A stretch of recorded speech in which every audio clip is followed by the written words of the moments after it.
আসসালামু আলাইকুম। ফেসবুকের প্রথম শর্ত কিন্তু হচ্ছে আপনার ভিডিও আপনি দেখতে পারবেন না। অর্থাৎ আপনারা যে ভিডিওটা পোস্ট করতেছেন সেই ভিডিওটা কিন্তু শুধু আপনি দেখতে পারবেন না এবং অন্য কেউ সবাই দেখতে পারবে। এতে করে যখন আপনি ভিডিওটা আপনি দেখবেন তাতে করে কিন্তু আপনার রিচ ডাউন হয়ে যাবে।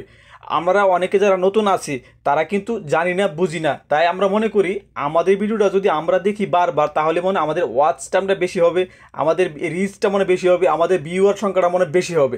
কিন্তু তা না, আমাদের ভিডিওটা কিন্তু আমাদের কোনোভাবেই দেখতে পারবো না। সেটা হোক নোটিফিকেশন উত্তর দেওয়ার মাধ্যমে, সেটা হোক চেক করার মাধ্যমে, সেটা হোক আমাদের প্রোফাইল চেক করার মাধ্যমে।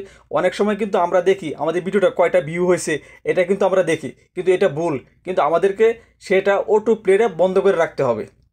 তা আমরা যতক্ষণ না ওটু প্লেটা বন্ধ করবো সিস্টেম থেকে ততক্ষণ পর্যন্ত কিন্তু আমাদের নোটিফিকেশন উত্তর দিব, অথবা যে কোনো মেসেজ আসবে ভিডিওর উপরে, ওই ভিডিও যখন আমরা ক্লিক করবো মেসেজটা অটোমেটিক কিন্তু ভিডিওটা প্লে হয়ে যাবে। অথবা আমরা যারা নতুন আছি আমরা কিন্তু ভেরি এক্সাইটেড থাকি আমাদের ভিডিওটা কয়টা ভিউ হয়েছে, কয়টা শেয়ার হয়েছে, কয়টা কমেন্ট আসছে, এগুলি দেখার জন্য।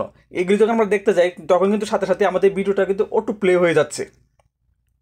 এখন আমাদের কিন্তু সেই অটো প্লেটা বন্ধ করতে হবে। এখন সেটা কিভাবে বন্ধ করতে হবে আমার স্ক্রিনটা লক্ষ্য করুন, আমি আজকে আপনাদেরকে শিখিয়ে দিই। যদি ভিডিওটা ভালো লাগে আপনার টাইমলাইনে রেখে দিবেন অথবা আপনার বন্ধুদের কাছে শেয়ার করবেন, যাতে যারা নতুন না জানে তারা হচ্ছে উপকৃত হয়। আর যারা পুরাতন আছেন তারা অবশ্যই আমার উস্তাদ, তারা অবশ্যই বিষয়টা জানেন কীভাবে অটো প্লেটা বন্ধ করতে হয়।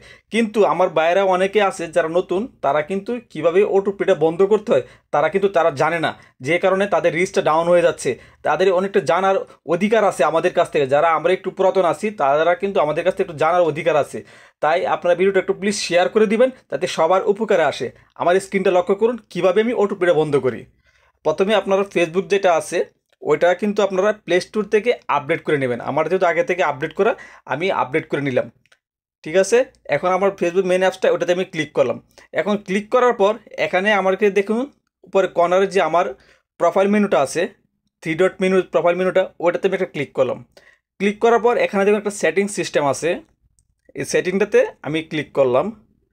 সেটিংটাতে ক্লিক করার পর আমাকে একটু নিচে আসতে হবে। এখন স্টল করে একটু নিচে আসি, দেখুন একটু নিচে আসি, এই যে এখানে দেখুন দেওয়া আছে মিডিয়া, আমি মিডিয়াতে ক্লিক করলাম। এখন মিডিয়াতে ক্লিক করার পর একটু নিচে আসবো, এখন দেখুন লেখা আছে auto play on mobile data and auto wifi.